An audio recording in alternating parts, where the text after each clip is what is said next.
सो hi everyone, ये मेरा channel है rhythms of nature in life. तो प्लीज़ इसे लाइक कीजिए, शेयर कीजिए और सब्सक्राइब कीजिए। और आज महाशिवरात्रि की रात भी है और दिन भी था। तो एक छोटी सी स्टोरी है, बहुत दिनों के पहले की मैंने सिर्फ सुनी थी अपने आई से। और मैं ज़्यादा पूजा वगैरह करती नहीं, साल में एक आध बार चली जाती हूँ मंदिर में या कहीं भी। मैं ज़्यादा कहीं जाती नहीं, लेकिन ये हकीकत है। तो कोई भी मेहनत का फल है या भगवान शिव है, उन्हीं को मिलते हैं जो मेहनत करते हैं। हम जैसे बैठे रहेंगे तो कुछ मिलने वाला नहीं है। ये तो मेरे जैसे मैं बैठी रहती हूँ आराम से, जब तक मेरा मन नहीं करेगा मैं काम नहीं करती। तो ये इस तरह का अपना अपना स्वभाव रहता है, उसको कोई मेंटेन नहीं कर सकता। तो कम से कम ये 40-50 की बात, यानी 1940 या 50 की शायद बात है ये। तो पर्सन थे जो हमारे रिलेटिव या थोड़े पहचान के थे, उन्हीं के रिलेटिव्स थे। तो महाशिवरात्रि का ही दिन था। तो पहले तो कुछ थोड़ा वो यानी अंदर साइड था, गांव जैसे था। तो पहले तो थोड़ा बैकअप ही थे गांव, अभी तो बहुत आगे बढ़ चुके हैं।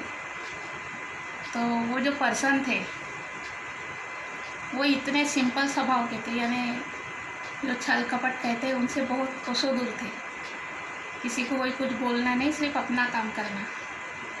तो वो उधर एरिया है, मैं वहाँ भी रही कुछ दिन। तो वहाँ बहुत बड़ी जो पहाड़ी बोलते हैं, मराठी में पहाड़ी बोलती है, पर्वत जो रहते बड़े बड़े, वहाँ एक मंदिर है बड़ा सा। यानी सारे मंदिर वहीं पर है। सीढ़ियों से बहुत दूर तक, कम से कम 200-300 सीढ़ियाँ हैं। मैं चढ़ नहीं सकती, ज़्यादा सीढ़ियाँ मुझे नहीं होता चढ़ के। जीवदानी मंदिर गई थी एक बार, 14 सीढ़ियाँ चढ़ के रिटर्न आ गई। गिन के चढ़ी थी, मेरे को नहीं हुआ। बाद में अभी तो नॉर्मल झूले वगैरह हो गए वहाँ पर, लेकिन मैं वहाँ 1-2 बार गई थी। तो जब वो नियर बाय 30-40-45 के होंगे, तब वो जंगल में गए, लकड़ियाँ जो जमा करते हैं वहाँ के लिए गए। और ये सच्ची घटना है, किसी को यकीन आए या ना आए। मैंने पहले भी कहा कि भगवान उन्हीं को मिलते हैं जिनका एकदम मन साफ हो, मेहनत करता हो। तो वो गए और जो भी है लकड़ियाँ वगैरह जो भी जमा कर रहे थे, पीछे से 2 पर्सन आए, हस्बैंड वाइफ। तो उन्होंने देखा कि जो पर्सन थे उन्होंने सिर्फ कुछ बांधा था और तन पर कुछ येलो कलर का ये था, जो भगवान शंकर जो बैठते हैं, शेर के जो रहता है चमड़ा, उस पर बैठते, सेम कलर का उन्होंने ऊपर का पोर्शन पहना था। और जो लेडीज़ थी तो उन्होंने भी ऐसे सिंपल सा ड्रेस पहना था जो साड़ी की तरह रहता है, हाफ यहाँ से इस तरह का। तो वो पीछे से आए उनके, और वहाँ कोई भी नहीं था, दोपहर का समय था। बैक साइड से आए वो, और उन्होंने पूछा उनसे कि आपको कुछ मांगना हो तो मांग लो। और तो वो इतने सिंपल थे कि उन्होंने कुछ भी नहीं बोला। उन्हें लगा कि कोई ऐसे ही होंगे। तो वो बाद में उन्होंने कहा मुझे कुछ नहीं चाहिए, मैं तो ऐसे ही घूमते हुए इधर आ जाता हूँ रोज। बाद में वो अपने लकड़ियाँ जमा करने बैठ गए। जैसे ही इस तरह का हुआ, वो यानी इस तरह हो गए, जब उन्होंने फिर से मुड़ के देखा तो वो गायब हो चुके थे। तो इस तरह का होता है, शायद वो परमात्मा से लोग कहाँ चले जाते हैं, उनको वहीं पर मिल गए। तो इस तरह की स्मॉल स्टोरी है जो भी है।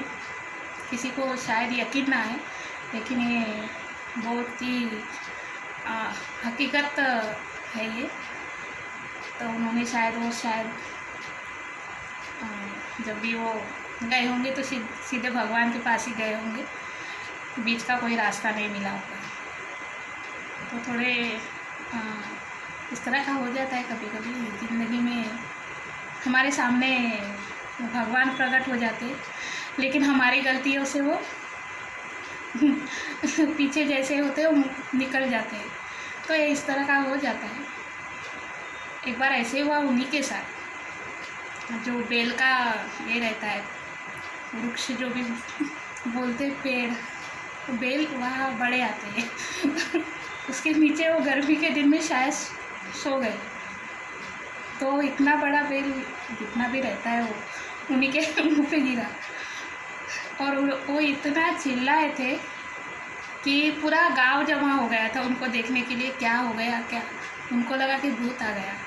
तो ये इस तरह की कॉमेडी हो जाती है इंसान की ज़िंदगी में। तो ये छोटी सी स्टोरी थी, मैंने बताई, और बाकी नॉर्मल सी स्टोरी है, किसी की धार्मिक भावना को मैंने आहत नहीं किया है, मैंने सिर्फ बताया है ये जो भी सुना था, मेरे आई ने, मेरे पिताजी ने जो भी मुझे बताए थे। तो थैंक्स एंड बाय।